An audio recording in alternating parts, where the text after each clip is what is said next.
Et salut! On se retrouve dans une nouvelle vidéo consacrée au journal de tarot. Alors aujourd'hui on va faire ensemble deux doubles pages. La première sera consacrée à une mise en page très simple d'un tirage avec du collage de façon assez basique. Pour ce faire, j'ai pris une proposition de tirage de ma sœur cosmique Nyx Tarot. Si vous ne savez pas qui c'est, je laisse bien évidemment le lien de son Instagram, de sa chaîne YouTube Patati Patata en barre d'informations. Ici, le tirage que j'ai choisi a pour thème l'eau et les émotions. Vous pouvez le retrouver donc sur son Instagram. Je vais commencer par préparer ma liste de questions. Liste de questions que je vais coller derrière l'image de ce tableau d'Ophélie. C'est une version de Paul Steck de 1894, pour info. Je vais ensuite faire de ce tableau une sorte de rabat. Donc l'intérêt est d'avoir tout simplement un maximum de place disponible au centre de la double page pour écrire l'interprétation.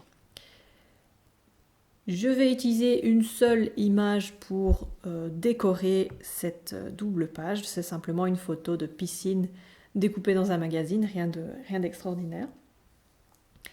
Ensuite, je vais prendre mon gabarit. Donc j'avais fait un gabarit dans le premier épisode. Je vous invite à aller voir si vous ne savez pas de quoi il s'agit. Pour tracer la forme des cartes de tarot. Ici, il m'en faut 6. Et je vais essayer de les disposer de façon équilibrée, donc 3 d'un côté et 3 de l'autre, sans être systématique pour autant, donc je ne vais pas vraiment les aligner, je vais essayer de les disposer de façon un petit peu libre. Je laisse bien évidemment une place au-dessus de la page pour y noter par la suite le titre, et on est bon pour commencer le tirage. Je vais utiliser pour ce faire mon Noisy Museum Tarot. Alors j'ai normalement prévu de vous le présenter un de ces 4 sur ma chaîne ici. J'attends juste la motivation nécessaire pour faire une vidéo face cam et répondre à vos éventuelles questions. En attendant, si vous êtes friand d'histoire de l'art comme je le suis, sachez que je concocte tous les mois une proposition de tirage basée sur une œuvre d'art célèbre. Alors pour y avoir accès, rien de plus simple, il suffit de suivre le lien Patreon en barre d'informations. La proposition en question est accessible à tous les niveaux d'abonnement, donc à partir de 3 €. C'est une manière de me soutenir si vous appréciez le contenu de ma chaîne, tout en recevant des avantages en contrepartie. Je tire donc mes 6 cartes. Alors attention, c'est pas un tirage général, c'est vraiment un tirage personnel que je fais pour moi, pour ce journal. Donc je vous explique rapidement ce que j'ai noté, mes interprétations par rapport aux arcanes, mais il est évident que ça ne vous parlera peut-être pas du tout. À la première question, sous quelle forme l'eau s'exprime-t-elle dans ma vie en ce moment? J'ai la justice, donc l'eau s'exprime avec une relative justesse, sans excès, avec beaucoup de modération. La justice rétablit la balance. Les phases de grandes agitations succèdent aux phases de repos et inversement. Je vais aussi noter une certaine forme de rigidité en considérant cette justice comme plutôt un garde-fou ou un brise-lame par rapport à une vague émotionnelle beaucoup trop forte. À la deuxième question, que puis-je faire pour réguler les vagues qui ont tendance à déborder? J'ai tiré l'étoile. Je vais donc réguler les vagues en prenant soin de moi, en laissant couler ce qui vient sans explication, avec grande facilité. Pour moi, l'étoile symbolise aussi la porte d'entrée vers l'esthétique, vers la peinture et la création en général, de façon libre et intuitive. Alors en troisième carte, pour la question comment, à l'inverse, me reconnecter à mes émotions dans les périodes de sécheresse, j'ai tiré la reine d'épée.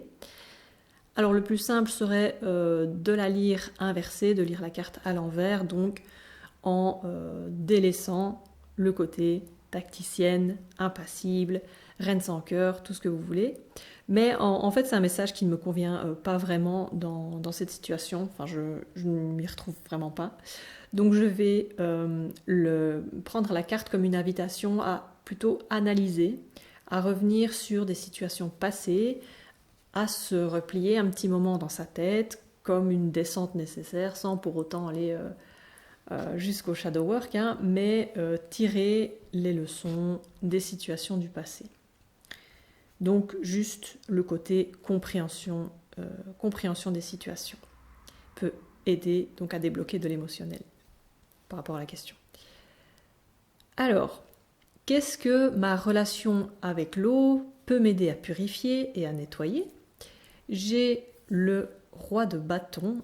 Alors pour moi c'est clair qu'il signifie le besoin de productivité incessante, donc il va me falloir nettoyer ce besoin d'être toujours en action, d'être toujours au top, de toujours vouloir en faire des caisses, beaucoup trop. Et à la place, m'octroyer le droit de me poser et de ne rien faire. Alors, l'avant-dernière question, comment faire fonctionner au mieux cette relation? J'ai eu la carte de l'ermite qui rejoint l'interprétation que j'avais faite de la reine d'épée, donc avec un peu d'introspection, histoire d'éclairer la voie vers laquelle je veux aller. Et pour faire le lien aussi avec la carte de l'étoile par rapport à la créativité, donc, je dirais que la voie à éclairer avec la lanterne de l'ermite, c'est la voie du cœur, là où on peut se servir de l'émotionnel comme du carburant créatif. Peu importe l'aspect productivité cité plus haut, on suit vraiment ses instincts et son cœur. Et la dernière question, en quoi cet élément est-il important pour mon équilibre, ma pratique? J'ai évidemment le 3 de bâton, donc l'émotionnel comme impulsion, comme moteur, ça rejoint absolument tout ce que je viens de dire. Donc être proche de ses émotions, se rendre compte qu'on peut ressentir des choses et mettre ses émotions au service de l'action, de la planification et de l'exploration de différents terrains. Donc, être proche de ses émotions égale pouvoir soulever des montagnes tout simplement. Alors, une fois que mon tirage est terminé, je vais me servir de mes petits symboles qu'on avait fait la fois passée pour illustrer chaque carte et ensuite y noter à côté mon interprétation. J'ai laissé quelques blancs sur la page pour ornementer ensuite un peu avec quelques stickers disponibles dans ma boutique. Je laisse le lien en barre d'information. Et j'avais laissé aussi cette partie centrale pour répéter le motif de vague que j'avais déjà dessiné sur la petite fiche avec les questions à droite, avec le même marqueur bleu. Toujours avec ce marqueur bleu, je vais finaliser en notant le titre en haut. Donc je trace 2 fois 2 lignes parallèles et j'y intègre ensuite les lettres. C'est un moyen rapide et assez propre d'avoir un titre bien droit, bien aligné.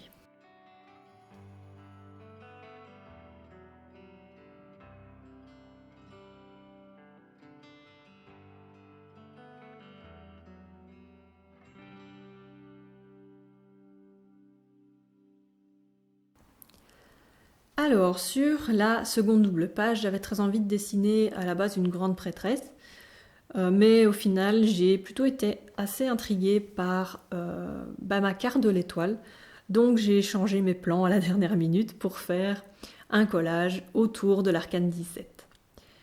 Je vais m'inspirer de l'esthétique du tarot des imagies du Moyen-Âge d'Oswald Wirth, c'est un auteur que j'apprécie énormément.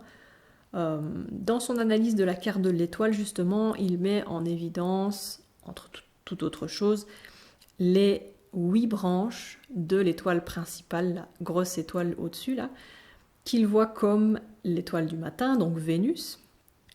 Vénus, mais du matin, donc jeune, mais qu'il compare aussi à la déesse mésopotamienne Ishtar, qui a pour attribut cette même étoile à 8 branches.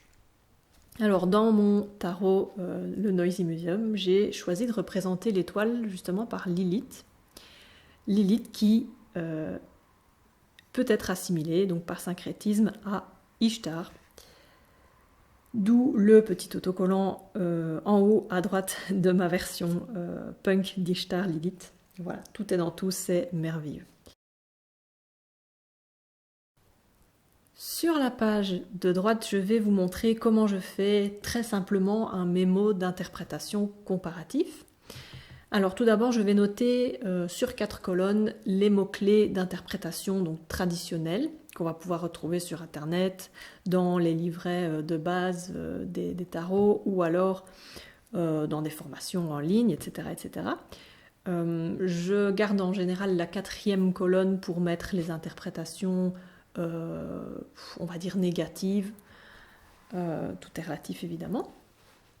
Alors, une fois que j'ai noté ces interprétations traditionnelles, je vais compléter cette liste avec d'autres sources. Ici, pour faire simple, j'ai pris la voix du tarot de Jodorowsky, donc je vais noter ce qui me semble très spécifique à sa vision des choses et qui n'a pas déjà été dit dans les mots-clés traditionnels. J'ai pris aussi l'interprétation d'Oswald Wirth qui est parfois assez différente de ce qu'on peut trouver dans les autres tarots, que ce soit Tarot de Marseille ou Rider-Waite-Smith. Et ensuite, je vais laisser de la place sur ma page pour compiler plus tard d'autres ouvrages ou pour y ajouter mes propres ressentis par rapport à un arcane. Alors, je trouve que c'est intéressant de faire tout ce travail de recherche soi-même, de sélectionner les concepts qui nous parlent le plus, de faire ses propres associations d'idées, de rapprocher les cartes les unes des autres. Par exemple ici, qu'est-ce que l'étoile peut avoir en commun avec l'impératrice ou avec le fou par exemple. Je trouve que réfléchir sur les rouages et sur la logique du tarot, ça me semble personnellement plus intéressant que d'étudier des listes de mots par cœur. Les mots, on peut les retrouver facilement dans n'importe quel livre, mais les connexions qu'on va faire au fur et à mesure, elles servent à animer, si vous voulez, une sorte de petite pièce de théâtre que va représenter un tirage. Et voilà, c'est terminé pour la vidéo d'aujourd'hui. Si elle vous a plu, n'hésitez pas à la liker, à vous abonner à la chaîne, à me suivre éventuellement sur les réseaux sociaux. Et on se retrouve bientôt pour une nouvelle vidéo Bullet Journal. Ciao ciao!